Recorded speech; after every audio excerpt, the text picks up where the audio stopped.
जय संविधान जय भारत। आप देख रहे हैं बहुजन की आज़ादी यूट्यूब चैनल। महाराष्ट्र के परभनी शहर जलने की सब खबर आ रहे हैं सोशल मीडिया पर। और यह घटना इस आदमी ने, यह जो आरोपी है, इसने इस घटना को अंजाम दिया है। तो दोस्तों, इसने डॉक्टर बाबा साहब अम्बेडकर के स्टैचू को नुकसान पहुंचाते और वहां पर बाबा साहब अम्बेडकर के स्टैचू के सामने जो भारत के संविधान की प्रतिकृति जो कांच के पेटी में रखी गई थी, ऐसी जानने को मिला है। और उन्होंने, वो व्यक्ति ने वह पेटी भी तोड़ फोड़ करने की कोशिश की है और बाबा साहब अम्बेडकर जी के स्टैचू को नुकसान करने की भी कोशिश की है, ऐसा पता चला। क्योंकि यह भी जानकारी मिली कि उसके हाथ में स्टैचू को नुकसान करने जैसे कुछ चीजें थी कि उसको तोड़ फोड़ करने में वो आसान हो सकता है। तो दोस्तों, कुछ लोगों ने, जो सज्जन लोगों ने वहां पर उस आदमी को धर दबोचा और उसको स्टैचू से नीचे उतारा और बाद में नीचे उतारने के बाद उसके साथ में थोड़ा मारपीट की भी घटनाएं हुई है। और उसके बाद में जब लोगों को पता चला कि डॉक्टर बाबा साहब अम्बेडकर जी के पुतले को और संविधान को नुकसान पहुंचाने वाला आदमी पकड़ा गया, और उसके बाद में देखते देखते समाज और भीड़ इकट्ठा हुई है। और उसके बाद में बाबा साहब अम्बेडकर जी का अपमान, बाबा साहब अम्बेडकर जी को चाहने वाला समाज कभी अपमान बर्दाश्त नहीं करेगा।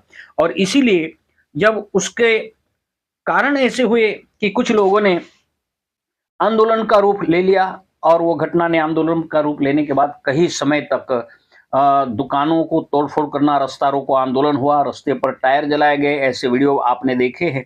और वह वीडियो देखते देखते पूरे परभनी शहर में और महाराष्ट्र के अंदर भी वातावरण, माहौल संतप्त हुआ। और आज परिस्थिति याद ये देख रहे हैं कि उन लोगों को, जो लोग शामिल थे, जो लोग तोड़फोड़ किए, ऐसा कोई प्रूफ नहीं है, पर जिन लोगों को पकड़ा गया है वह लोग सभी तोड़फोड़ करने वाले नहीं हैं।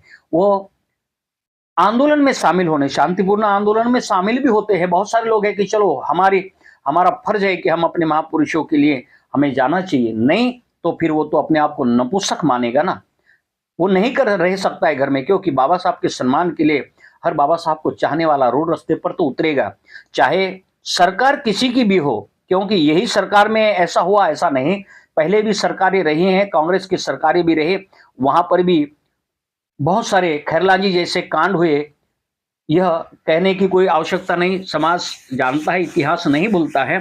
तो यह सरकार इस तरह से महापुरुषों को या अनुसूचित जाति जनजाति के लोगों के ऊपर हमले, अटैक करना, ये तो अब इनके जहन में है, ऐसा ये कहने में कोई हर्ज नहीं। और इसी तरह से इस घटना को भी अंजाम दे दिया गया हो, ऐसा लोगों के और बाबा साहब को मानने वाले समुदाय के सोच में यह आ गया कि फिर से इसी देश में मनोवादी व्यवस्था ने इस काम को अंजाम दिया। और इस मनोवादी व्यवस्था के लोगों के खिलाफ जब जनसैलाब निकल आया, उसमें कुछ लोग, ट्रेनिंगबद्ध लोग, ये कहा जाता है, ये माना जाएगा कि ट्रेनिंगबद्ध लोग जो ब्राह्मणवादी व्यवस्था के कायम रखने के लिए जो संगठन के, हिंदू संगठन के नाम पर जो लोग काम कर रहे हैं, उनमें से कुछ लोग, ट्रेनिंगबद्ध लोग, ऐसे भीड़ में भेजने की एक कार्य प्रणाली चलती है। और फिर इस भीड़ को आक्रोशित करने का काम होता है, और फिर तोड़फोड़ कर कर वो लोग निकल जाते हैं। और निकल जाने के बाद जो बाकी का जो समुदाय रहता है वो आक्रोश में रहता ही है, और उसके बाद में तोड़फोड़ की बड़ी घटनाओं को अंजाम देते हैं। और उसके बाद में पुलिस को मौका मिलता है, शासन को मौका मिलता है कि अब ये समुदाय रोड पर आया है, अब इसको मारो पीटो, जैसा चाहे ऐसा इंजाम लगा दो, और इसके ऊपर एफआईआर कर दो, तो इनको डाल दो कोठरियों में और मारो बराबर का। तो यह इनका एक षड्यंत्र तो नहीं है, यह बात सोचने की है। क्योंकि इसी तरह से होता है आज तक के। रमाबाई अंबेडकर नगर घाटकोपर की आपको बात बता दूं, आप इतिहास को पढ़ते होंगे, और जो कौम इतिहास नहीं जानती वो मुर्दा जीना जीते हैं, मुर्दों का जीना जीते हैं। तो दोस्तों, यह बात तो जानकारी होनी चाहिए। भीमा कोरेगांव के साथ में भी ऐसा ही हुआ, रमाबाई अंबेडकर नगर में, घाटकोपर में भी इसी तरह से हुआ। लोगों को आक्रोशित होने के बाद में लोगों के ऊपर गोलियां चली और वहां पर 10 लोगों की हत्या पुलिस के माध्यम से की गई। उस समय भी वहां का सीएम ब्राह्मण था, मनोहर जोशी, और सरकार शिवसेना की थी। आज भीमा कोरेगांव का जो बना हुआ घटना हुई, वहां पर भी हमारे देश के और महाराष्ट्र के सीएम ब्राह्मण ही थे। मैं ये नहीं कह रहा हूं कि कौन थे, समझने की बात है, वही थे।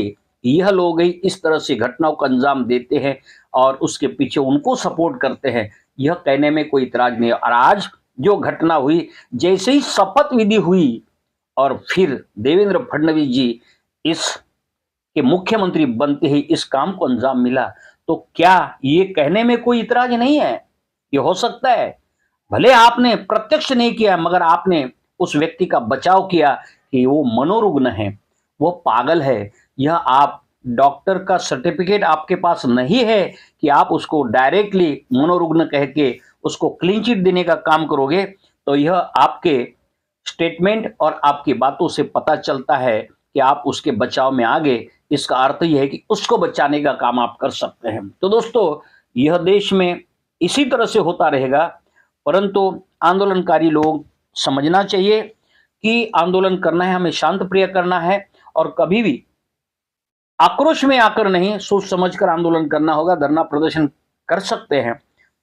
साथ साथ में जो अभी नई खबर आई है कि परभनी में जो लोगों को अरेस्ट किया था उसमें से एक युवा की हत्या हुई, उसको मार दिया गया, तो वह जेल के अंदर मार दिया गया, पुलिस की कोठरी में मार दिया गया। तो यह बात क्या साबित होता है? तो दोस्तों, यह बात सोच समझने का है और इस देश में हजारों साल से इस समाज को टारगेट किया जा रहा है और अभी भी आजादी के बाद भी इस समाज को टारगेट किया जाता है।